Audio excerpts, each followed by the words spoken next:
오늘 주일 낮 예배 은혜 나누도록 하겠습니다.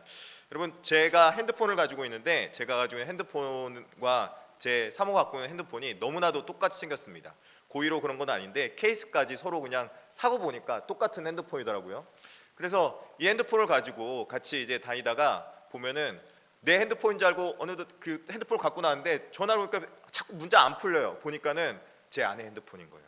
제 아내도 가끔가다 핸드폰 분명히 갖고 갔다고 생각하는데 핸드폰이 보니까 남의 핸드폰 가져가서 안 된다고 막 그렇게 할 때가 있었습니다. 우리가 제 아내가 굉장히 똑똑했거든요. 저랑 결혼할 때만 해도 아주 스마트했습니다. 저는 어땠는지 아십니까? 저도 나름 스마트했습니다. 근데 시간이 갈수록 이게 건방증도 심해지고 실수도 많아지고 그러는 걸 보게 됩니다. 무엇인가 좀 더 똑똑해지고 현명해질 것 같은데 나이는 먹어가는데 뭔가 잃어가는 그런 시대가 오늘날 이런 시대가 아닌가 싶습니다. 오늘날 우리의 시대를 여러분 뭐라고 하신지 아십니까? 유명한 무라카미 하루키가 노르웨이 숲이라는 그 책을 써서 그렇게 이야기도 했지만 일반적으로 세상 가운데 살아가는 사람을 뭐라고 하냐면은 상실의 시대를 살아가는 사람이다, 그렇게 말하고 있습니다. 상실의 시대를 살아가는 자, 무엇인가를 끊임없이 쌓아가고 올라갈 것 같고 무엇인가를 얻을 것 같지만 무엇인가 얻은 것 같은데 뒤돌아보고 나면은 어느새 잃어버린 게 더 많다는 거예요. 내가 무엇인가를 쌓았고 무엇인가 얻은 것 같았는데 뒤돌아보니까 내가 돌이킬 수 없는 것들이 많이 있다는 거예요. 그리고 우리가 쌓아갖고 누리는 것 같았지만 그 모든 것들이 누리지 못하게 되는 때가 오게 된다는 거죠. 점점 성숙해지는 것 같지만 마음과 삶은 오히려 거칠어지고 나의 유불리나 일의를 따져서 마음이 황폐해져가는 이 시대를 살아가는 존재가 우리 상실의 시대를 살아가는 존재가 아닌가, 그렇게 생각해 봅니다. 성도 여러분, 우리가 이 험한 또 그리고 잃어버리는 것 같은 상실의 시대를 살아가는 이 시대에 우리 가운데 정말 필요한 게 두 가지가 있습니다. 오늘 본문에는 그것을 뭐라고 표현하고 있냐 보니까 첫 번째는 은혜가 필요하고 또 두 번째는 진리가 필요하다, 그렇게 말할 수 있을 것 같습니다. 여러분, 은혜란 무엇입니까? 우리가 이 땅에 살아가면서 먹을 것만 먹고 또 가질 것만 가져 살아가는 존재는 아니라고 말합니다. 우리가 먹을 것 먹고 가질 것 가져도 사랑이 없으면, 긍휼이 없고 수용함과 따뜻함이 없으면 오늘날 이 시대에 살아가는 우리는 무엇인가를 잃어버리며 살아가는 존재 같을 것입니다. 그런데 반면에 우리가 이 진리도 필요한 이유가 옳고 그름에 대한 기준이 바로 진리거든요. 바른 길로 인도함이 또 진리거든요. 뭐든지 다 그냥 좁은 게 좋아 라고 가다 보면은 우리가 옳고 그름에는 분별력 없이 바른 길로 가지 못하는 그런 일이 벌어지게 된다는 것입니다. 우리는 이 모든 것을 어디서 누릴 수 있는가 보니까 하나님 안에서, 하나님 나라 안에서 이 모든 것들을 누릴 때 하나님 은혜 가운데 우리가 이 모든 것들을 누릴 수 있다, 그렇게 말할 수 있을 것 같습니다. 그렇다면 이 하나님 안에서 우리가 이것을 어떻게 누리며 살아갈 수 있을까요? 아담은 에덴을 잃어버린 순간부터 요한복음이 기록된 시대까지 우리가 살아가는 지금 이 시대까지 은혜와 진리를 잃어버렸다, 그렇게 말씀하고 있습니다. 그 결과 우리 삶 가운데 무엇인가를 계속적으로 더 쌓는 것 같지만 잃어버리는 어둠과 공허와 무질서 속에 헛된 것을 쫓으며 참된 빛을 잃어버리며 살아가는 존재가 우리가 아닌가, 그렇게 생각을 해봅니다. 뉴스를 보면은 이 사회 구조가 너무나도 부조리할 때가 많습니다. 그 사회 구조를 보면서 누구를 탓하며 사회 구조를 원망하며 시대를 야속하게 생각하는 목소리가 가득합니다. 오늘날 이 어두운 시대에 진정한 대안을 제시한 사람이 많이 없더라는 것입니다. 그런데 오늘 본문에 보니까 오늘 이 어두운 시대에 진정한 대안을 제시하는 자가 한 명 나옵니다. 그리고 그 사람이 참된 빛으로 우리를 인도해서 이 어두운 곳 가운데 우리가 어떻게 살아가야 될지, 어떤 방법으로 어떤 방향으로 살아가야 될지 알려주는 것이 바로 오늘 요한복음입니다. 누가 저에게 물어봤습니다.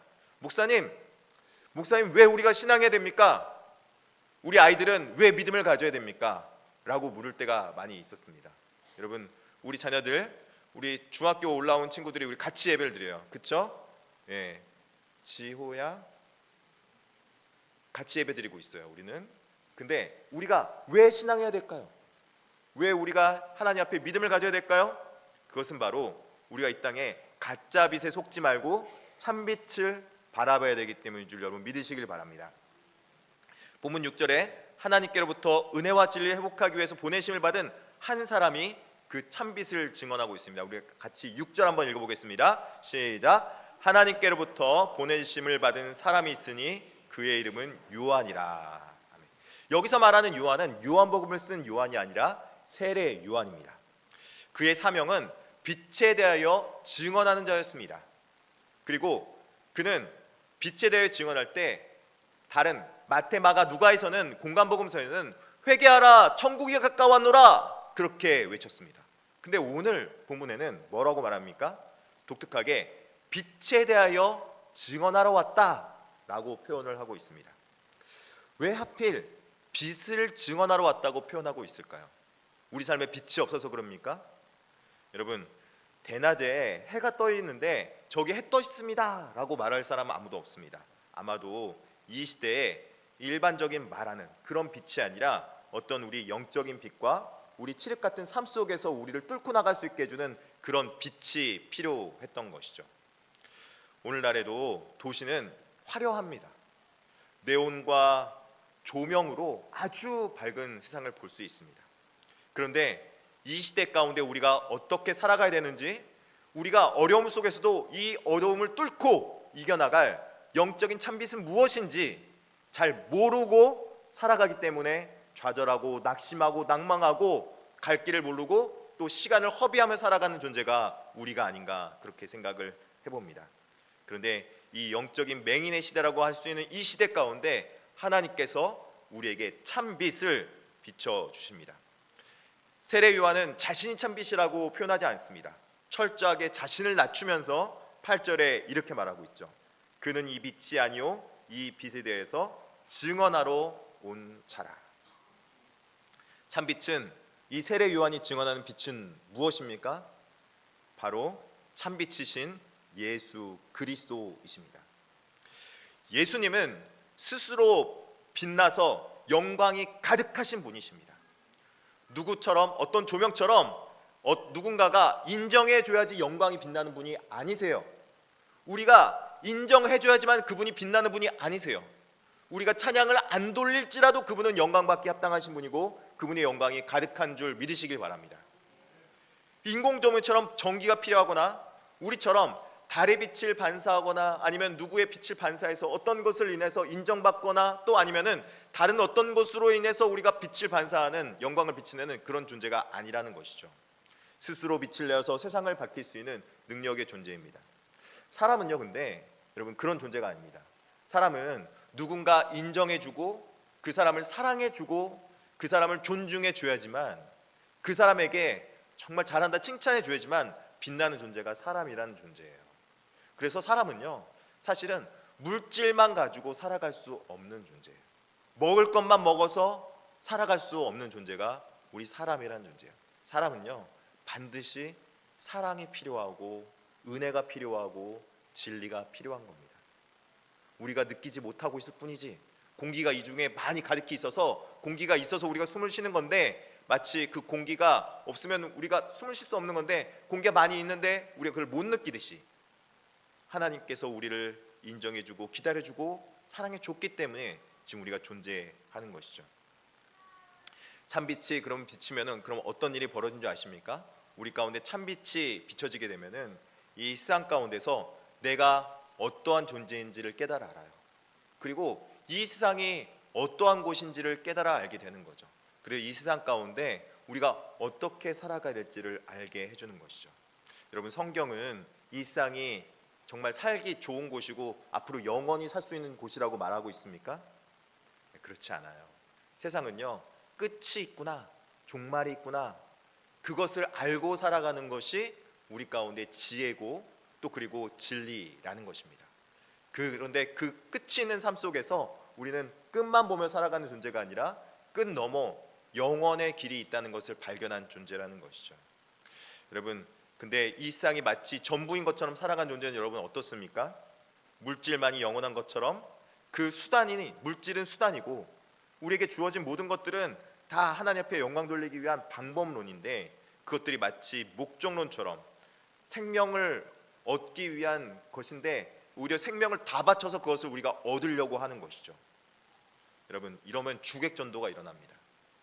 성경에 솔로몬을 보십시오. 여러분, 솔로몬 압니까? 우리 신영아, 솔로몬 아니? 솔로몬이 어떤 존재인지 알아? 들어봐봐. 솔로몬은 성공의 끝판왕이에요. 무슨 왕? 끝판왕. 솔로몬은요, 이 상 모든 걸 다 누려봤어요. 모든 걸 다 가져봤어요. 모든 만물을 다 누려봤던 게 솔로몬이에요. 지혜도 가졌고 물질도 가졌고 심지어는 아내도 너무 많았습니다. 그게 좋은 건지 모르겠지만 한 명으로 족한데 왜 이렇게 많이 가졌는지 모르겠지만 그렇게 많이 가졌어요. 나중에는 그 하나님이 주신 지혜를 가지고 자기 영광을 위해 사용하기 시작했죠. 그래서 그 삶 속에 질서가 무너지기 시작합니다. 자신의 영광을 위해 사용하는 삶은 결국 질서가 무너진 삶이었다는 것이죠. 모든 부경을 다 가져왔습니다. 누려봤습니다. 그의 삶의 결론은 여러분 무엇이었습니까? 모든 것이 헛되고 헛되니 헛되며 헛되니 모든 것이 헛되도다. 벌써 헛되다는 몇 번 나오는 거예요? 벌써 한 절에만. 모든 것이 헛되다는 거예요. 우리 인생이 덧없다는 거예요. 결국 공술의 공수로 가다라는 거예요. 솔로몬이 허무에 빠진 이유는 인생의 참 빛을 발견하지 못했기 때문입니다. 하나님을 잃어버리고 세상의 거짓 빛을 쫓았기 때문이라는 거죠. 많은 사람들이 이렇게 말합니다. 열심히 살아가면 돼. 열심히 공부하면 돼. 공부 열심히 해. 우리 아이들이 공부 열심히 해 라는 말 들을지 모르겠어요. 그런데 그 말은 그것으로 모든 것이 끝나고 말아요. 그냥 왜냐면요, 공부 열심히 한 것으로 인해서 우리가 공허한 삶을 살아갈 수도 있거든요. 여러분, 지그재그한 사람이 이런 말을 했어요. 정상에 만납시다. 많은 사람들이 정상에 올라가려고 막 달려가고 있어요. 많은 사람들이 그 높은 곳에 올라가려고 하고 있어요.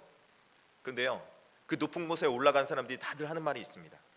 뭐라고 하는지 아십니까? 속았지?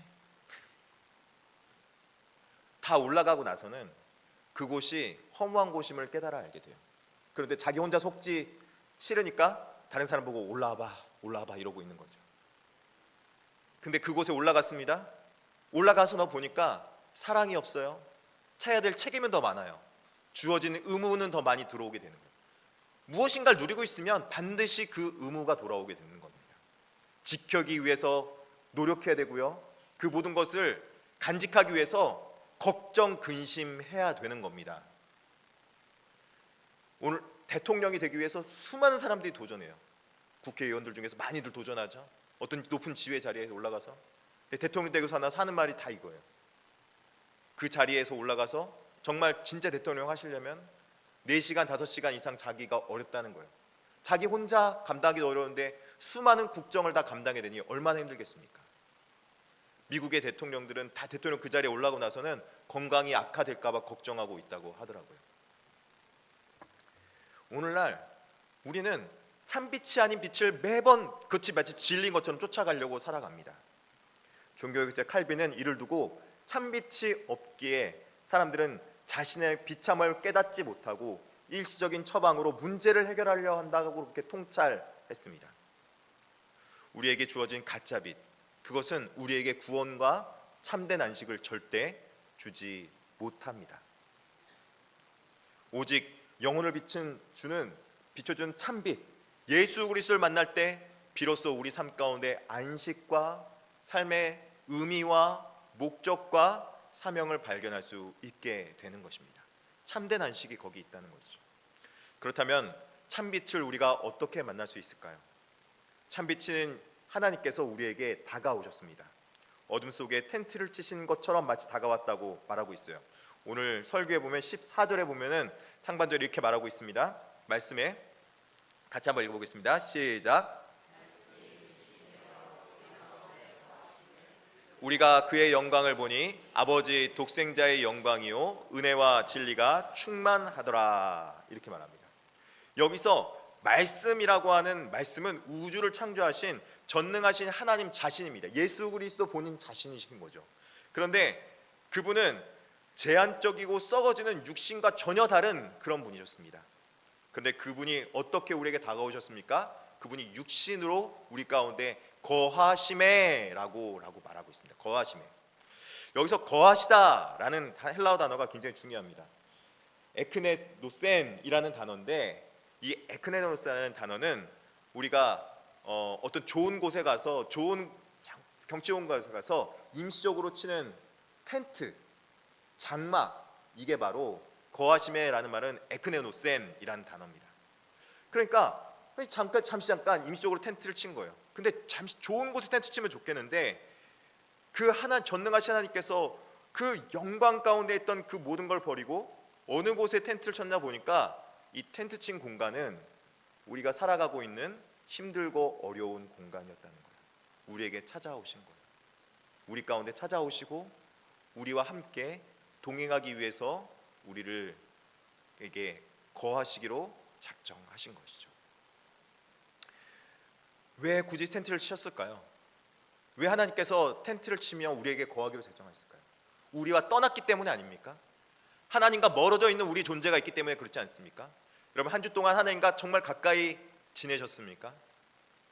하나님께서 우리에게 찾아오시고 계신데, 우리를 떠났던 이유는 창세기 에덴 동산, 환희의 동산일 때였습니다.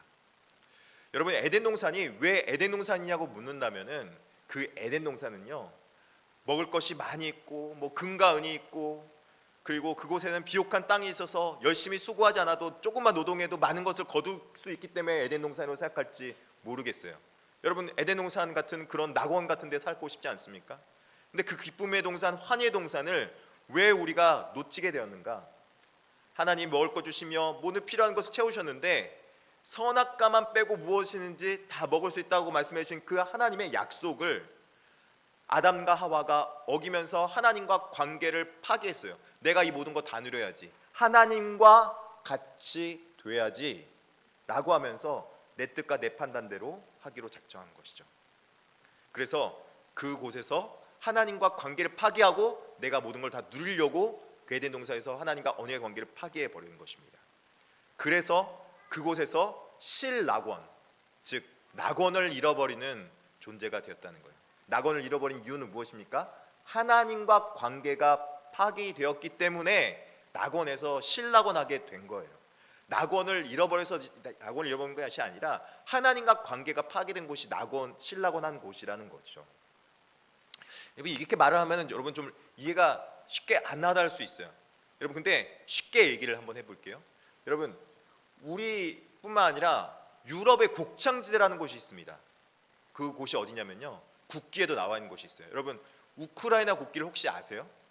우크라이나 국기를 제가 이번에 알게 됐는데, 위에는 파란색이고 밑에는 노란색이에요. 그거 무엇을 뜻하냐면요, 유럽의 전체 식량 생산량의 절반 정도를 차지할 정도, 그곳이 곡창지대라고 하더라고요. 굉장히 많이 나는 거예요. 그래서 파란 하늘 상징, 밑에 노란 익은 곡식 상징, 그게 바로 우크라이나 국기의 상징이라고 말해요. 근데 그곳이 그렇게 곡창되고 비옥한 땅이고 그렇게 좋은 땅이면 그곳이 에덴 동산 같은 곳이어야 되는 거 아니겠습니까? 근데 그곳이 지금 왜 전쟁터가 됐습니까? 곡창지대니까 전쟁터가 된 거예요. 곡창지대니까 그곳을 다 가지고 싶어서, 그것을 누리고 싶어서 그렇게 그곳을 뺏으려고, 그곳을 가지려고 서로 전쟁을 벌이는 거죠. 그러니까 그곳에 하나님의 사랑과 하나님의 은혜와 하나님의 진리가 없기 때문에 그것이 전쟁터가 돼버린 거예요. 여러분, 많은 사람들이 생각해요. 내가 많은 것을 누리고 많은 것을 가지면 그것이 에덴 동산이 되겠지. 착각이에요. 왜냐하면 사람들은 그것을 침범하려고 하고 넘어서려고 하며 넘어뜨리려고 계속적으로 지금도 도전할 거기 때문에. 인간의 역사를 보십시오. 하나님을 떠난 가인의 후손들은 문화가 발달했습니다. 문화가 발달해서 그들이 잘 먹고 잘 살았더라, 그렇게 나오면 너무 좋겠는데, 문화가 발달해서 점점점 하나님을 떠났더라, 그렇게 말합니다. 하나님 없이 살아가려고, 하나님 없이 보호받는 에녹이라는 성을 짓고 자기가 보호받으려고 했어요. 여러분, 보호받았습니까? 끝에는 죽었더라 하고 다 죽어버렸어요. 그리고 노아가 바로 심판받기 전에, 홍수 심판이 있기 전에 여러분 그 당시에 사람들이 어떻게 했다고 말합니까? 하나님의 아들들이 뭐 어떻게 결혼했다고, 누가 결혼했다고? 자기 눈에 보기에 어여쁜 여자들과 결혼했는데 그 앞에 단어가 있어요. 여러분 어떤 여자를 결혼한지 아세요? 예쁜 여자를 결혼했다는 거 아니라 마음에 들어하는 모든 여자들과 결혼했다. 모든 여자들과 결혼했다. 성적인 타락이 그 가운데 있었다는 것이죠. 여러분 이거 각 개개인의 사회적 문제잖아요. 근데 이제 조금씩 지나가면은 11장에 보면은 각 개개인의 문제를 넘어서서 이제 사회 문제로 나갑니다. 바벨탑을 집니다. 많은 사람들이 함께 모여서 우리가 하나님에게 이르자라고 바벨탑을 쌓으면서 연합하여서 사회적 문제를 일으킨 것이 바로 바벨탑입니다. 점점 죄악이 관영해 가고 있고 넓어져가고 커져가고 있는 것을 볼 수 있다는 겁니다.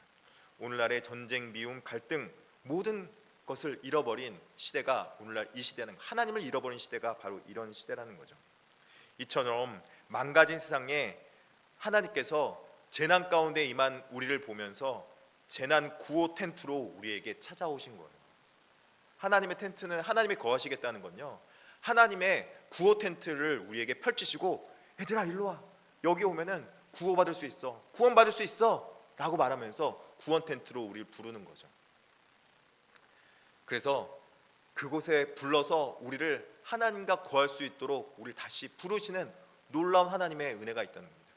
우리는 이 하나님의 구원의 은혜에 응답해야 될 줄 믿습니다. 사랑하는 성도 여러분, 구원 텐트로 오셔서 구원의 은혜를 누리세요. 하나님 앞에 마치 노아의 방주로 많은 사람들이 다 들어오듯이 그 구원의 방주로 들어올 수 있길 바랍니다. 이게 바로 성육신의 은혜라는 것입니다. 이 은혜를 그러면 입는 방법은 여러분 무엇입니까? 이 은혜를 입는 방법이 바로 오직 믿음이라는 겁니다. 12절에 말씀하고 있습니다. 우리 12절 같이 한번 읽어보겠습니다. 영접하는 자 곧 그 이름을 믿는 자들에게는 하나님의 자녀가 되는 권세를 주셨으니. 아멘. 하나님은 우리와 영원히 파괴되지 않는 부모와 자녀의 관계를 맺으시고 찾아오셔서 주님과 나의 삶에 장막을 치시고 거하시면서 우리에게 복된 땅 에덴 동산을 회복해 주시는 것입니다. 참된 빛을 발견한 사람은 이곳으로 찾아와서 함께 하나님과 거할 수 있게 되는 것이죠. 바로 세례 요한은 세상의 어두움을 한탄하기보다는 이 참된 빛으로 사람들을 인도하기 원했고 증명해내기 원했다는 것입니다. 이 땅에 육신을 입고 오신 예수 그리스도를 믿는 믿음 가운데 살아간 사람들이 이 참된 빛을 누리며 참된 빛을 반사할 수 있다, 그렇게 말씀하고 있는 겁니다. 그런데요, 믿음을 가졌다는 그러면 여러분 무엇입니까? 내가 믿기 때문에 믿습니다, 나는 하나님의 자녀입니다, 그렇게 말하는 그냥 감정적 동의, 그냥 입술의 고백이 바로 믿습니다입니까? 아닙니다. 우리가 믿습니다라고 표현하는 것은 믿습니다, 하나님께 세상을 비출 줄 믿습니다, 그렇기 때문에 내가 세상 가운데 그 빛을 비추며 살아가기 원합니다 라고 말하는 것이 믿습니다의 고백이라는 겁니다. 하나님, 전능하신 하나님이 우리의 아버지 되시면 그 하나님 아버지의 영광이 이 세상 가운데 비출 수 있도록 비추는 것이 바로 자녀된 본 의무인 것이죠. 본 사명인 것이죠. 세상이 어둡다고, 세상이 부정부패하다고 그렇게 울고 있으면서 왜 세상은 이 모양이냐고 말하고 있는 자들은 어린아이와 같은 존재인 거예요. 여러분 이렇게 말을 하면은 여러분 마음속에 따끔 하신 분이 있을지 모르겠어요. 왜냐하면 우리 삶 속에, 아니 목사님 우리가 믿으면 됐지, 그렇게 편하게 복받으면 됐지, 우리에게 또 무엇이 주어집니까? 믿는 순간 하나님의 백성들에게 하나님께서 권세를 주시며 그 권세를 통해서 이루시는 사명을 우리에게 허락해 주시는 거예요.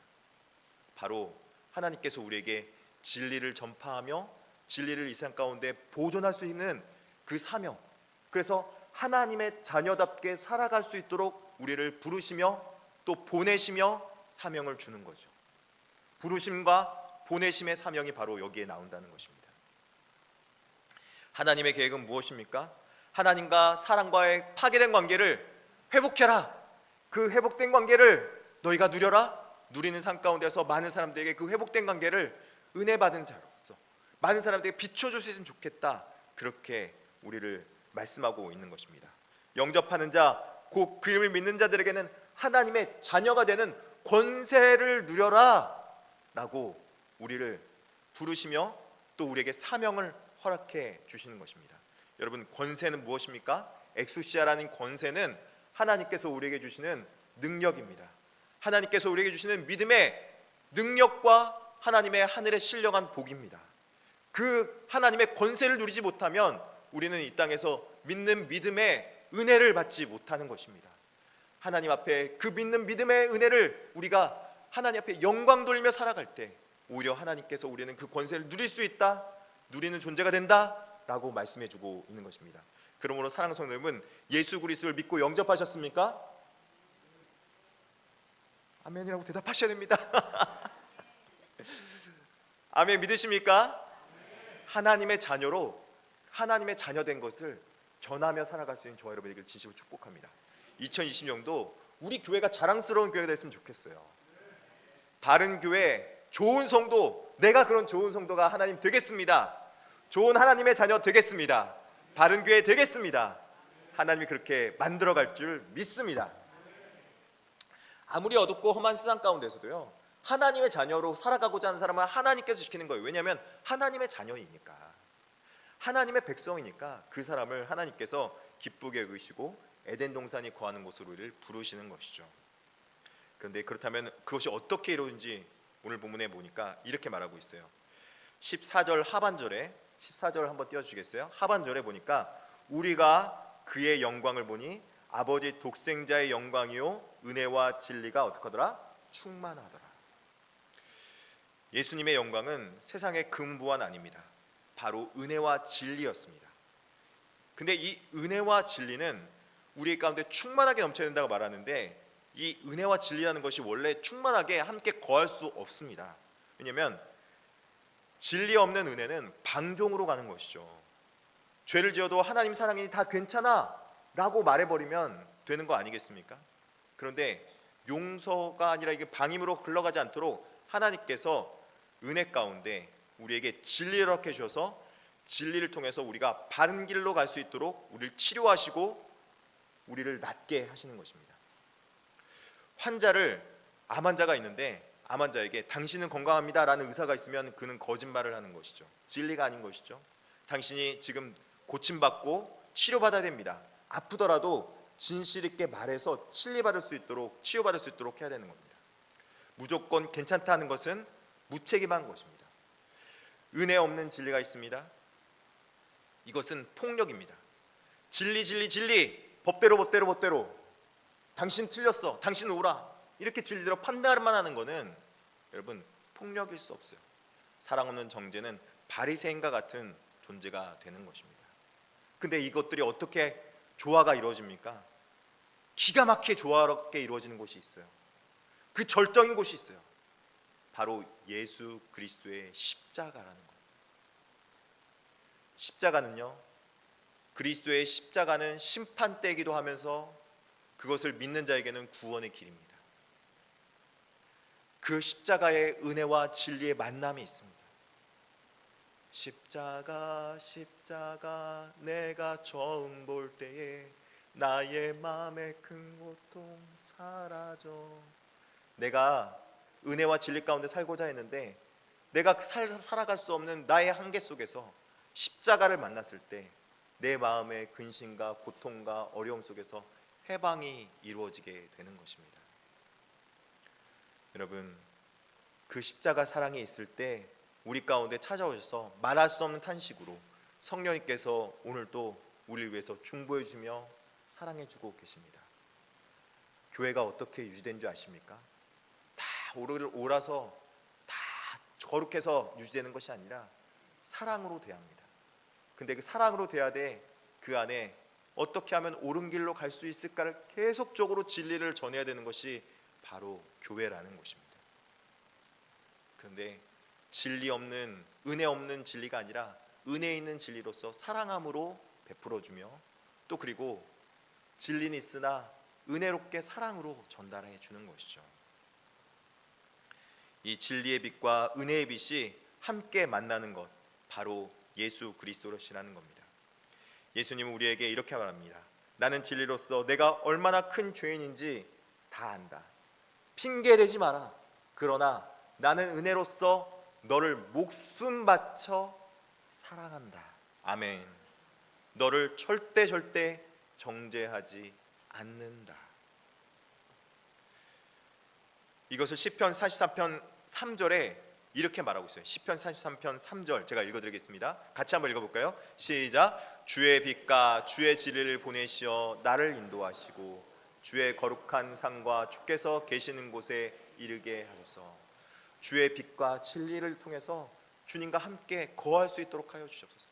주님은 너무 거룩하셔서 우리의 연약함과 우리의 죄악 때문에 함께 거하지 못하는데 은혜 가운데 우리를 거할 수 있도록 해주며 그 은혜만 있는 것이 아니라 그 거룩함에 도달할 수 있도록 우리에게 대수적으로 거룩함을 우리에게 허락해 주시는 것입니다. 은혜와 진리가 충만하신 분이시라는 거예요. 너와 영원히 함께하겠다 말씀하시며 성령으로 우리에게 오늘 다시 다가오고 계십니다. 여러분, 성령님께서는 우리에게 다시 말씀하고 계십니다. 내가 너희와 함께 하길 원한다. 내가 함께할 때 너희에게 사는 삶이 그곳이 복된 곳이 될 줄 믿습니다. 아브라함이 여러분 복을 누렸어요. 어떤 복을 누리면요, 어떤 복이냐면 본토 친척 아비 집을 떠났는데 그것이 복이 아니라 내가 복이 될지라. 그러니까 사람들은 어딜 쫓아다니면요, 야, 어디 가면 복되대? 천리 이동읍 가면은 어떠대? 복되대? 물어봐요. 여러분 천리 이동읍에 왜 오셨어요? 예? 옥시로. 예, 경치 좋아서 온 사람도 있지만 어떤 사람들은 이렇게 말할 사람도 있어요. 서울에 진짜 하고 싶었는데 서울 땅값이 너무 올라가지고 못 살겠다고. 진짜 그런 사람이 있어요. 근데 천리 이동읍이어서 우리가 이곳에 와 있을지라도 이곳이 복된 곳이 되는 것은 하나님과 함께 거할 때 바로 이곳이 에덴 동산 같은 곳이 될 줄 믿습니다. 많은 사람들은요, 화려함을 쫓아가요. 그것이 좋은 곳인 줄 알고 쫓아가요. 그러나 내가 있는 곳이 좋은 곳이 아니라 내가 하나님과 동행하는 그곳이 바로 복된 곳이 되는 거고, 내가 복이 될 때 내가 있는 곳이 복된 곳이 될 줄 믿습니다. 2020년도 우리 아이들이요, 반배정도 되고 또 그리고 대학교도 또 진학하고 뭐 여러 곳으로 가요. 근데 그곳 가운데 어떤 곳이 여러분 복된 곳인 줄 아닙니까? 대부분 기도 제목을 보면 뭐라고 되었더니 우리 아이들이 좋은 선생님 만나고 좋은 친구들 만나고, 예, 맞습니다. 그런데 내가 복된 존재가 되면 나를 만나는 사람들이 다 복된 존재가 될 거예요. 전요, 하나님께서 저에게 복을 주셨어요. 아브라함의 복이에요. 제가 믿음으로 저희 가정이 예수 그리스도 믿었고요. 제가 믿음의 고백을 하면서 오늘 또 엊그저께 문자를 받았는데, 목사님 지난 교회에서 목사님 고백 덕분에, 목사님의 기도 덕분에 우리 남편이 교회 나오게 됐어요. 할렐루야. 문자를 받았어요. 너무나도 감사하더라고요. 전요, 그래서 믿음이 있어요. 하나님, 제가 복이 돼서 저랑 만나는 사람이 복된 자가 되게 하여 주시옵소서. 이런 복이 여러분에게 임할 줄 믿습니다. 2020년도 복된 하루, 복이 충만한, 은혜와 진리가 충만한 저 여러분에게 진심으로 축복합니다. 기도하며 나갈 때 우리 성령의 오신을 찬양하면서 병거만 나가겠습니다.